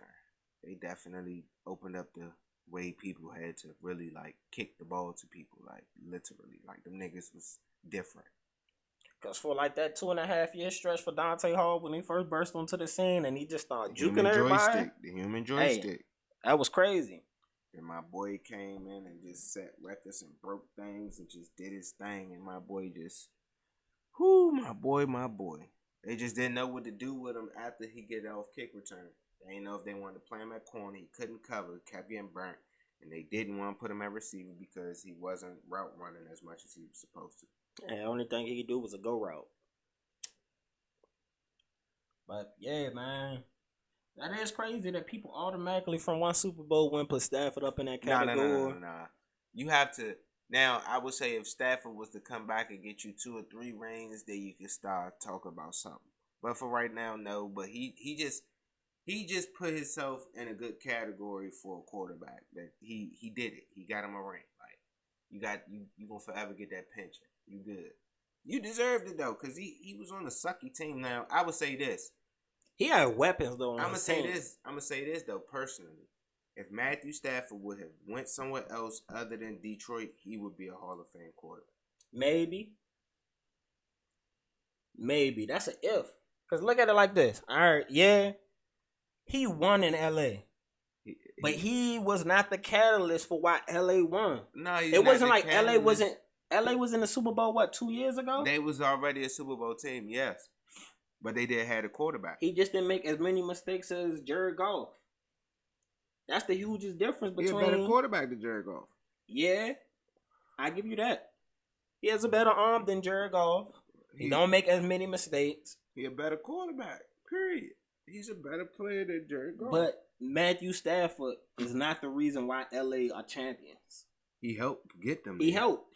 Major. He helped. Major. Without a quarterback, you could have got there, and it still would have. You see what happened when they had golf in the championship. But you know what Matthew Stafford is? Time management. He's KD going to Golden State. You already got the championship. Everything's already established. Listed that one piece. He was the piece. Ain't nothing wrong with that. Shit. I wish we had that piece. Not Matthew Stafford himself, but as far as a piece for my team to just help us win over the top. Go ahead and just put us over the, but, beggars can't be choosers. We'll get it, Biz. We'll get it. I don't know, man. When I look at it's so many quarterbacks I can look around and I can say, man, I would actually take their prime over, Stafford or Eli's. Like Jay Cutler. I'd take Jay Cutler over them. Jay Cutler is an interception throwing bastard. Jay Cutler almost took y'all to the championship on a torn ACL. Jay Cutler was a good quarterback, yes. But Jay Cutler was too arrogant in himself. He threw bonehead plays. Yeah, he's not a leader. He just didn't care. His just nonchalant attitude just didn't fit. But him to Brandon Marshall, deadly combination. It was deadly, but it wasn't effective because it didn't go nowhere. Y'all went to an NFC championship game. It didn't win us nothing. I don't care about the championship. I want the dub. I need that W. Yeah, it took us there, but it did get us over the hump because we was missing pieces as well. Once you target in on fucking Brandon Marshall, what else was you going to do? He started looking stupid. That's why they went and got Brandon Marshall. Because he didn't know what to do. He just threw the ball in the air, just whatever. And then after that, he just pulled his little shoulder pad. And that's it. Like, nah, we don't need that. I used to like Brandon Marshall, though. I still like Brandon Marshall. He wasn't a bad receiver. He was a good receiver. I'm not opposed to Brandon Marshall. I just don't feel as though that they reached their full potential in the Bears uniform because Jay Cutler just didn't care. If he would have showed more enthusiasm to want to play football, we would have won probably a Super Bowl. But, it is what it is. We got us a good quarterback now with Justin Fields, so we're going to be all right. I definitely wasted some good defenses. Definitely wasted good defenses. And we wasted a lot of good people's prime years. They should have never put Rex Grossman in that Super Bowl game. They should have let Kyle Orton play. He the nigga who did all the work. He did all the heavy lifting. Kyle Orton was about to win Chicago his second championship, and it was there for the taking. And we went in there with that fucking bum-ass Rex Grossman, and they was already ready for him. But it was designed for them to win anyway. You know, it was more storyline for Peyton Manning. I don't know, man. Devin Hester came out and made a statement. It was storyline. That was a statement play. It was a statement play. It was a statement play to let you know that we was here, but that's all we basically did in the whole game. And every time you talk about that Super Bowl, that's the first thing you talk about. Then after that, you talk about how Peyton Manning picked us apart the whole game. You know what's so bad, man? Yeah, my point. What was that? That was 06, correct? Was that 06? I believe that's the year that we should have beat the Colts in the playoffs that year. We had the number one defense, like a historically good defense that year. Mm-hmm. We held them to 5 field goals and could not get 15 points. We could not get 16 points to win the game. Our offense used to hold us back so much. Yeah. Like, that shit is crazy. Yeah, offense means a lot. When all we need is fucking 20 points a game and it's guaranteed wins. No, that's a fact. But now if we had that defense with this offense we got now, it'd be lights out. Super Bowl every year. That's why the Chiefs give themselves a fighting chance because their defense hold up. Nah, Chiefs dynasty done. Yeah, I mean the Patrick Mahomes era is. He's the new Aaron Rodgers. Yeah, he won his chip, and that's it. Chip and dip. That's it. You got your chip. Now it's time for you to dip. I need my boys to come through Chicago Bears and make something happen. Yeah, I still think y'all ways away. Yeah, we definitely got some time to grow. But we be there. We be all right. I know we took that offensive coordinator from the motherfucking Packers. So we be all right. Justin, you be all right. You be all right, Justin. So, man, on the internet today, you know, women are mad at Neo. He did a radio interview to which he stated women should stop, you know, dancing to music that calls them derogatory things. That calls them or calls songs where they saying bitches, hoes, and shit like that. He's saying women should stop listening to that. Stop? Yeah. Stop listening to it. Stop dancing to it. Just stop supporting it. Women's argument is, why can't man just change the music they make? It's a 50-50 in that. But, I mean... It's a 50-50 cause and effect in that because the music that's been selling as of late has been bitches and hoes. But, I mean... Women listen, men say it, women say it. So I mean, you'll be tuning out a lot of people if you stop listening to bitches and hoes. But I mean, I kind of get his point. Like, I get his point as well, but I mean, it's a lot to do with everything because if that's the case, then women shouldn't be putting up derogatory pictures on Instagram. So it's all on what you perceive and what you take from it. You know, that's what a person argument gonna be. It's about the perception. Like, I could listen to it, but that doesn't apply to me. You just saying bitch in general. Cause one thing that I always found funny is, like, I was in the club one day and I stopped and I was like, wow, these women are really enjoying these hoes ain't loyal. He's speaking to y'all. Yeah, but you know, they like to think that they switching it around and talk about us. Excuse me. So it's a cause and like I said, it's a cause and effect. It's a give and take thing because we say these hoes ain't loyal to that, but they'll say the same thing. Just like how it's a internet crazed world. So whatever the internet tells you to believe in right now is what it's gonna be. So if the internet say that men ain't shit, that's what it's gonna be for the day. So that's just what it is. But it's just all on, like, honestly, whatever you feel as though in your ear of listening to music, if it applies to you, then you shouldn't listen to it. But if it don't apply, I guess listen to it. I mean, we listen to songs that talk about niggas ain't shit. We might not play it like how we'll play a woman, like how a woman will play our songs, but we listen to them songs here and there. Yeah, but not to the same extent. No, of course not, because we as men in the music world, we don't generate the wealth of music. Women are the generation of wealth that actually buys the music. Yeah, so that's a huge point.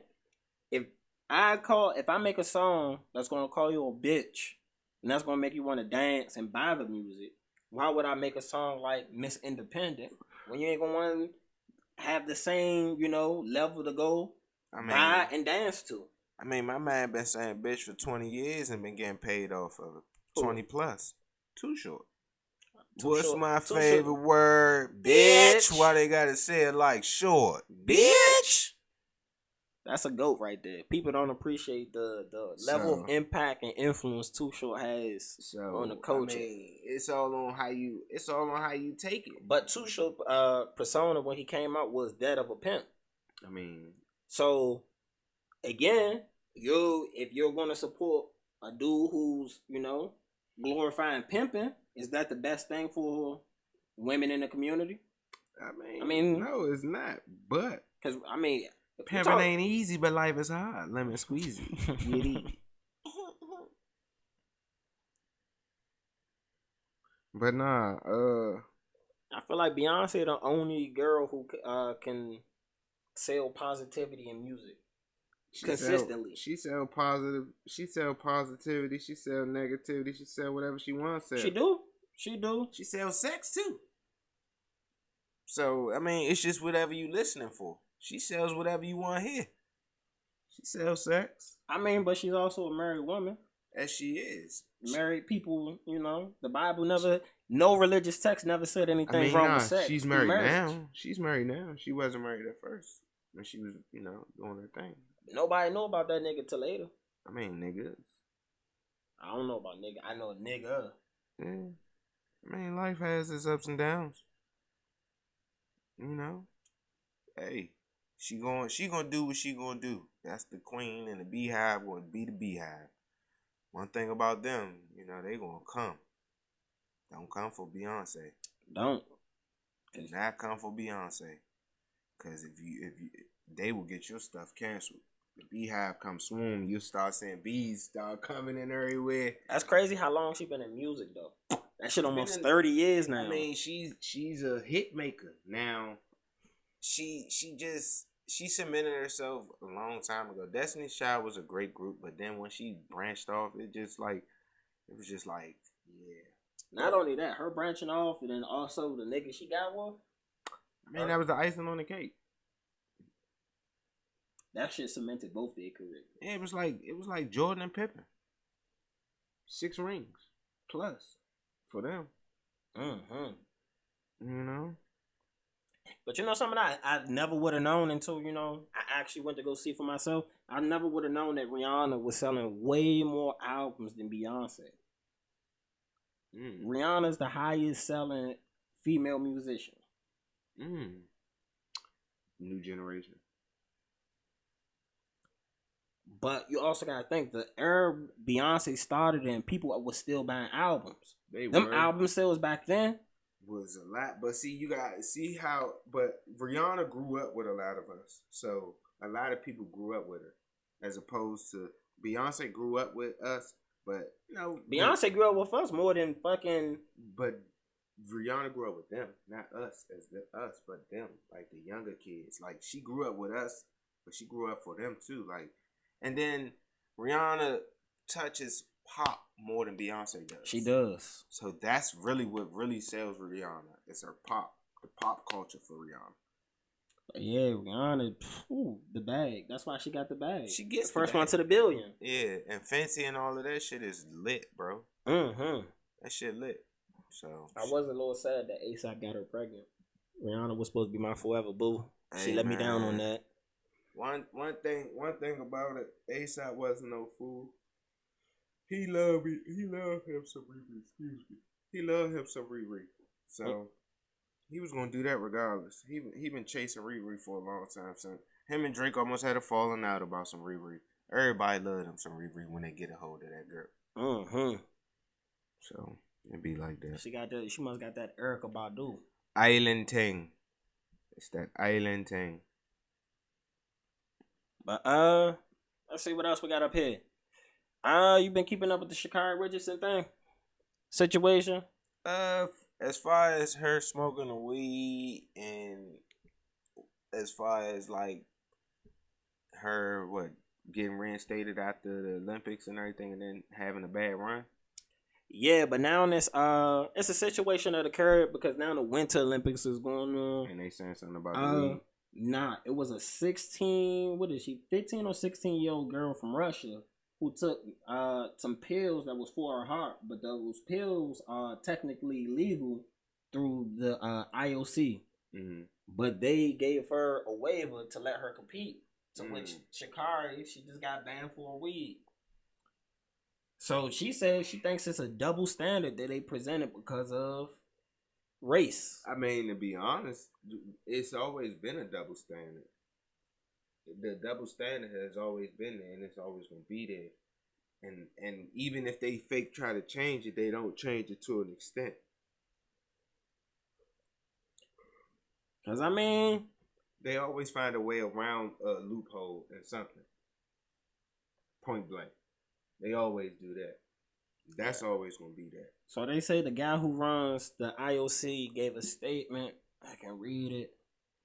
So this article right here says the International Olympic Committee dismissed comparisons between U.S. track star Sha'Carri Richardson and Russian figure skater Kamila Valieva. We just gonna call her Kamila. Over doping scandals. Kamila tested positive for a banned heart medication at the Russian Championships in December, but the results of the test were not revealed until last week. Kamila had helped the Russian Olympic Committee capture gold. So they won a gold. She had a chance to win gold. But the medals were never awarded due to the report. So they still allowed her to compete. She came in first place, got a gold. They just didn't let her get the gold. Let's see what the guy said. So it says Adams said the United States Anti-Doping Agency got the test back quickly and fast to make the punishment, which Richard accepted. He said, in terms of Ms. Richardson's case, she tested positive on the 19th of June, quite a way ahead of the Tokyo Games. The results came in early in order for the USDA to deal with the case on time before the games. Ms. Richardson accepted a 1-month period of ineligibility, but began on June 28th. So I would suggest that there isn't a great deal of similarity between the two cases. I don't get that him saying that. If both of them tested positive for some illegal shit, then I guess it should have been the same at least 1 month period that she had to take. I would see it from that view. Mm-hmm. That's some weird shit though. That's a weird little. That's just weird. I mean, it's a double standard. She shouldn't be able to run or do whatever she doing. That's point. Yeah, because from what I heard, the heart medication she takes, if you just take it as a regular person, it boosts your endurance in your lungs. Yes, then. Now, while some people might say weed isn't a performance enhancing drug, I would argue a little bit to differ. Some people who don't take weed may have to deal with stress and shit like that. Weed, for a lot of people, can clear your mind. Just let you go do your thing. Put you in your zone. Yeah, take the stress away. So that is kind of a performance enhancer in a way. If anybody else can't do it. Yeah, it is a performance enhancer. I mean, at the end of the day, substance is substance. Yeah, I said no substances of anything can alters your mind or anything should be used in any kind of sports form. So if they using anything for their heart, they shouldn't be performing. She smoked a little weed. Y'all said she couldn't perform. So shouldn't she? Straight like that. That is crazy. They made an exception for her. But that's Russia for you. Then he came out and said you can't say talk about double standards in relation to Russia and American athletes. Each case is individual. See what I'm saying? That's Russia. They said they'll just put an asterisk next to the girl from Russia's name. Man, Russia is gonna do what Russia gonna do. Point blank. Russia definitely cheats and dopes a lot. They got caught in a doping scandal, but never had to face any punishments for that shit. Russia gonna do what Russia gonna do, and they been doing what they gonna been doing. If they feel like they want to do something, they gonna say fuck you. They gonna do it. Straight like that. They already know they can't win in basketball, so they got to win in other shit.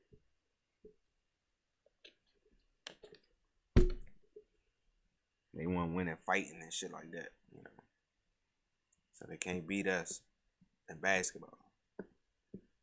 Shit, they don't beat us in a lot of shit. Of course. America dominates in sports. We got the sports shit on lock. I mean, some of the best athletes come from America. I mean, point blank. Kids look up to Americans when they look up.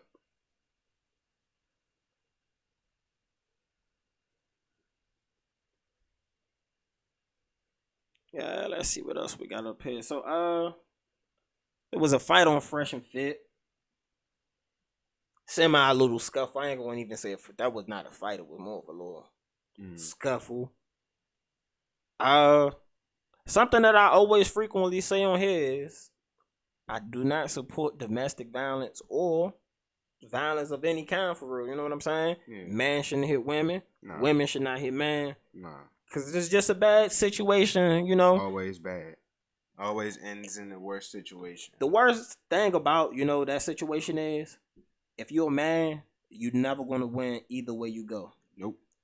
Because Bow Wow sat right there and let his girl beat his ass. The nigga was a joke for a little while for that shit. Yep. But if he'd have beat her, they'd have been trying to cancel that nigga for the rest of his life.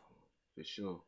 So, I mean, I guess at least if you take your ass whooping, it's just a couple jokes. And nobody really bring up the fact that Bow Wow, you know, got beat up by his girl no more. I mean, he did the right thing. He just like how Jay-Z got his ass whooped by Solange in the goddamn elevator. You talk about it when you talk about it, but you don't bring it up because they did the right thing. They learned and synced from Chris Brown's mistake. Now, if Chris Brown wouldn't have did that, he wouldn't have got canceled the way they was trying to cancel him. They was trying to cancel bro. They still kind of bring that still up. They took bro off of the Doublemint commercial and all of that. Bro was on his way to some big things. Yeah, he already that nigga. But his level would have been about 5 times bigger. It wouldn't have been no Michael Jackson, Chris Brown. It'd have been Chris Brown, Michael Jackson. You think Chris would have surpassed him? Fuck yeah. Chris is way better. Man. Chris a way better dancer than Mike. But you gotta look at it generationally. Everybody generationally changed with the dancing. Generation. Mike was killing him. Yeah, generationally. And then Mike is forever cemented, but like Chris Brown is that guy though. Chris Brown took R&B back to another level that it needed to be on. I don't know. I think Michael Jackson might have been one of the most famous people ever. Yeah, he most famous people ever. Chris Brown could have been that too if he would have. Chris Brown would have been that guy, if not more, if that situation with him and Riri would have never happened. I'm telling you. I don't know if he would have surpassed Snoop Dogg in famousness. It depends on what you're looking for because up until then, Chris Brown was the world's sweetheart, bro. Up until that incident, bro, he was on his way. Up until that little incident happened. And then as soon as he fucked up and did whatever he did in that car to that girl, boom. Rock bottom. You know what's crazy about that night? Anytime I get in this conversation, I feel like I gotta bring this up too. The wildest shit that happened that night was Christian Bale beat up his mother and he beat up his girlfriend that same exact night. I think no less than like 10 minutes away from where that shit took place. Right. Nobody ever talked about that shit. You know why? Because at the time, Chris Brown and Rihanna was the hottest thing to talk about. I get that. But the nigga beat his mother's ass. It didn't matter. It didn't matter at that time. That's just wild to me, you know what I'm saying? No, you absolutely right, because that should have been on the focal fronts too, but like you said, it's wild. Yeah, it's 2 celebrities versus 1 celebrity and his girlfriend and mother. But yeah, they definitely tried to get Chris out the paint. But yeah, man, I still think it's we started this on the Fresh and Fit fight. We didn't even get into what happened in the fight, but you know, the girl and what's his name, Sotomayor, some shit like that. Oh yeah. Him and the girl got to arguing. Tommy, man. And she got up to go swing on him. That boy Tommy be having some weird podcasts. He be. I don't think I've ever listened to any of his work. You have to have a distinctive ear because he definitely don't give a fuck what he say out of his mouth. Like he's just some shit. I'm not gonna lie. Some stuff that he say, I be like, okay, he makes some sense. And then some shit I be like, this nigga weird. But he just a wild dude though. He just a wild dude. But he believe in what he believe in, so I can't get mad at him. You know, he believe in what he believe in. He respect what he respects. So, but he definitely, for any women that listen, you gotta have a stern ear because he definitely disrespects women to the T. Shits on women like horribly. I've never heard Cuz content, but I hear the same things when women bash Kevin Samuels. And if you listen to Kevin Samuels, he's not really bashing women. He's just talking reality. The nigga talking reality is just how he say what he be saying. No, because now as a woman, you have to sit there and listen to somebody who's not trying to fuck you at all. So they not trying to bullshit you in any way. They're just giving you their honest opinion. And he comes from a background where he's an image consultant. So looks matter from the field that he comes from. Nah, for sure. And with niggas. Niggas care if they girl look good or not. Nah, we do. Even if you don't tell her she look good, you want her to look good. And he tries to make girls realize that sexual marketplace is different than relationship marketplace. Yeah. If you going, and it's facts, if you go into a room and it's 100 niggas in the room, you say, anybody want to fuck me? More than likely, most of the niggas gonna fuck you. If you got no diseases wrong with you, none of that shit, niggas gonna fuck. For sure. But if a nigga walked into the room and it's 100 girls and you just say, hey, I'm trying to fuck, you ain't gonna get the same numbers. Nah, not at all. So, I mean, women look at him saying those things to them as him being blunt and disrespectful and down talking on black women and all that shit. Or even telling women that if you have a kid, it could hurt it can hurt your relationship marketplace. I mean, they always, personally, anytime a male sits up and talk about a woman in a way they don't like, we always want to get bashed. That's just what's going to come with it. If we sit right here, if we had a podcast right now about how women ain't shit, it'd be 40 women that talk about how niggas ain't shit. Oh yeah, man. Relationship podcast, they about to be out here soon, y'all, man. We shooting another episode Friday. You know what I'm saying? Yeah, these new shows about to come out like hotcakes. I don't see why not. Get your hustle on, baby. Get your hustle on. Yeah, I got a game show that I'm lining up to. I'm creating the shit around it, the tickers and all that. Right. But yeah, I got a game show idea. Oh yeah. Yeah, man, out here trying to get this money. But yeah, what's some things you think Tommy would say that women would take disrespectful? Because again, I've never heard any of this, commentary. But I just saw him piss Shorty off and she swung on his ass. He big on the bitches. He definitely bitching hoeing you to death. He just shitting on broads. Like any way he could shit on a broad, he's shitting on her. Like straight up shitting on her. I mean, cause I was like I say, some of this shit makes sense to me because I'm a man, so I be like, okay, cool. He just got a non-filtered tongue on how he feel about women. That's all, for real. He just a non-filtered tongue. So I'm definitely gonna have to go check out some. I gotta see. He got some shit for your ass. He got some shit. My barber put me on that nigga. Cause I came in there one day when he was cutting from his house, and he had that shit up on there. He was like, "Man, listen to this." I'm like, "Man, the show that he showed me, the segment actually, it was alright. It wasn't that bad, but then he got some jokes. I was like, this nigga crazy as hell, boy. This nigga crazy, boy. He said some shit." But niggas fuck with it though. He get a strong viewing and all of that. So oh yeah, the manosphere shit is big right now. Yeah, he lit. He fucking lit. But that's crazy how just an actual reality conversation will come into play and it's just like mind blowing to women. Because like I say, honestly and truly, for real, no one likes when the rabbit has a gun. Which is facts. No one likes it. We could put that out there, but women just take it a little more different. I would say, I don't know, because I believe shame needs to be done. I believe in shaming, and we need shame in our community. Like, nigga, don't fucking shame us, or we ain't gonna fuck with you. Don't be out here being the fuck up. I mean, I believe in like we all need some type of shame, cause shit, other communities shame. The Asian community, they have a winning system. They come out here and they say you can only do this, this, or this. Well, nigga, we'll disown you, which may seem a little harsh, but I mean, but I'd rather have you build something for yourself. We as black people had that once upon a time, but shit got too soft. They had them drugs and shit fucked us up. And that's what they want. Like, we as a race we are still a strong race if we wake up and open our motherfucking eyes and see what the fuck they trying to do to us. But, bruh, we been the superior, you know?